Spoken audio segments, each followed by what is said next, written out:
Elizabeth and the enthronement of Mary Stuart. Elizabeth might have been queasy about taking care of Mary, but Walsingham wasn't. It was his job to get his hands dirty for England. That's what spy masters do. But he knew well enough he couldn't just do her in. Elizabeth had to be free of any suspicion of complicity in murder. On the other hand, the Mary problem could not be allowed to drag on for another 15 years. Walsingham realized he would have to force a solution. So he engineered a trap, and it was a gem. Mary may have been under house arrest, but she'd nevertheless been allowed to lead the life of the country lady.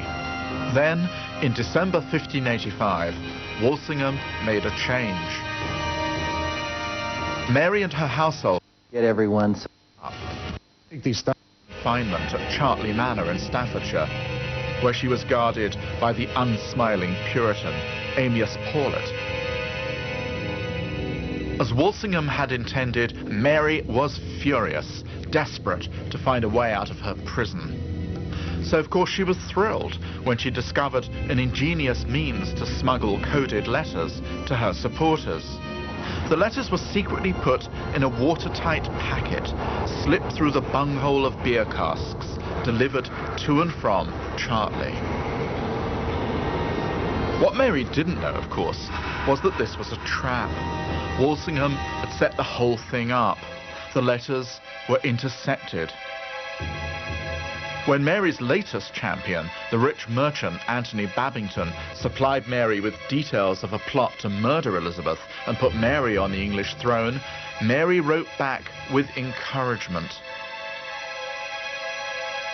The trap was sprung. At Chartley, Mary felt the skies lighten. After nearly 20 years of unjust imprisonment, she could feel liberty at hand, so close she could practically taste it. One morning, and very unusually, Paulet allowed her to go out riding to have a day's hunting. From a distance, she could see a group of horsemen approach. Mary must have imagined, this is it, news from Babington, freedom at last. But it was, in fact, the warrant for her arrest. Babington and his fellow plotters had been tortured and had already confessed. Mary was taken away while her rooms at Chartley were searched, turning up hundreds of incriminating documents. From the moment of her arrest to the moment of her execution, she gave as good as she got.